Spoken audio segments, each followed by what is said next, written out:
میں کے حوالے سے تھوڑی پوزیشن کی کوشش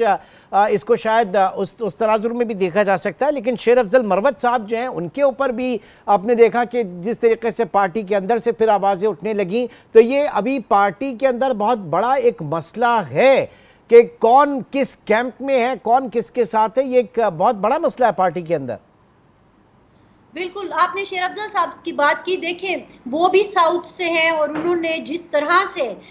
اس وقت پارٹی کو ایکٹیویٹ کیا کہ جب پارٹی کے بڑے بڑے رہنما جو ہیں وہ پتہ بھی نہیں چلتا تھا کہ وہ اس وقت ہیں کہاں، انہوں نے اپنا ویئر اباؤٹ جو تھا اس کو بھی کسی کو بتا نہیں رہے تھے، سوائے ہم دیکھتے تھے کہ کامران بنگش اور تیمور جگڑا صاحب جو ہے وہ ہمیں پشاور میں نظر آتے تھے، لیکن باقی جتنے لوگ بھی تھے وہ جو آج ایم این اے بنے ہوئے مختلف عہدوں پر ہیں وہ اس وقت غائب تھے،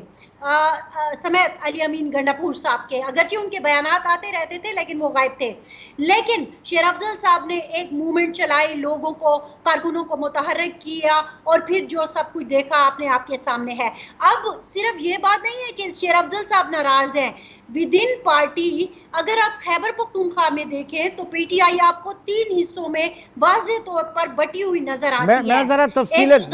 فرزانہ، یہ جو ڈویژن ہے پارٹی کے اندر 3 حصوں کی آپ بات کر رہی ہیں، میں اس کے اوپر تفصیلی آپ سے بات کرنا چاہوں گا ناظرین۔ جی میں یہی عرض کر رہی تھی کہ پارٹی جو ہے وہ واضح طور پر 3 تو سامنے سے گروپ ہے وہ ہمیں نظر آتے ہیں، ظاہر ہے ایک علی امین گنڈاپور صاحب کا گروپ ہے، لیکن پھر ہم دیکھتے ہیں کہ جو ثوابی اور مردان کا ایک گروپ ہے ان کی شروع سے ہی ریزرویشن ہے، اگرچہ وہ سامنے سے آ کے بات نہیں کرتے، لیکن بہرحال ہزارہ کے ساتھ مل کر وہ جو ساری باتیں ہو رہی ہیں وہ بھی سب کے سامنے ہے۔ اچھا، پھر پشاور میں بہت سارے لوگ ایسے بھی ہیں جن کو وہ سمجھتے ہیں کہ ہروایا گیا ہے،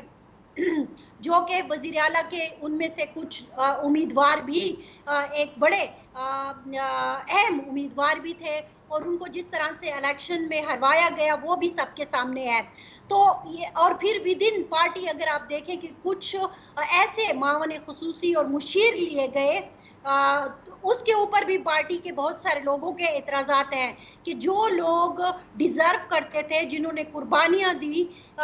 ڈیورنگ اس سارے پروسیس میں اور ہاں، جنہوں نے کہ ظالم سہے، جنہوں نے قیدیں سہی، ان کو چھوڑ کر کچھ ایسے خاص لوگوں کو نوازا گیا معاون خصوصی کے طور پر، یعنی کہ جو الیکٹ نہیں ہو سکے تھے ان کو سلیکٹ کیا گیا، اس سلیکشن پر بھی لوگوں کو اعتراض ہے، تو وہ بھی ایک گروپ ہے۔ اچھا، ایک اور خاموش گروپ ہے جس کے بارے میں اکثر دوسری پارٹیاں جو ہیں جیسے